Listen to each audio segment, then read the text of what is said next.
YouTube. Hoje eu vou ensinar a fazer cada tampinhas para vocês. E os materiais são simples. Você vai precisar de uma garrafa, que eu cortei já, peço desculpa por ter não mostrado o passo a passo de cortar. Mas é simples, é só você pegar uma tesoura e ir cortando, né? Fazer um furo aqui e cortando. Uma faca, vocês vão precisar. 3 pedaços de linha, de preferência linha de pipa, né? E uma tampinha e outra tampinha. Eles vão precisar de uma faca para fazer um buraco na tampinha.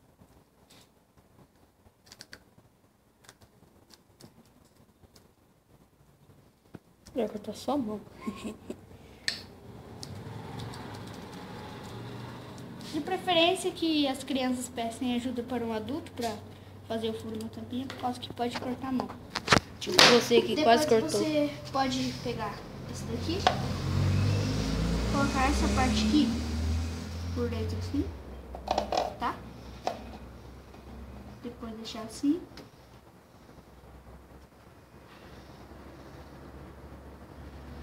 Pega a tampinha, fecha aqui, pra ficar preso. Desculpa, pessoal, eu fechei errado. Deixa eu mostrar cá.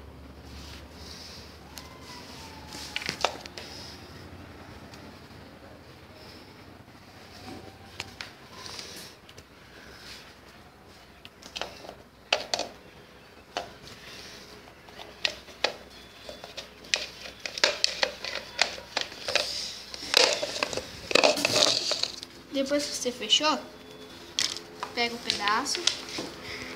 Tá vendo que a tampinha tem um furo, né? Você pega aqui, essa linha que sobrou, passa por dentro do furo e amarra.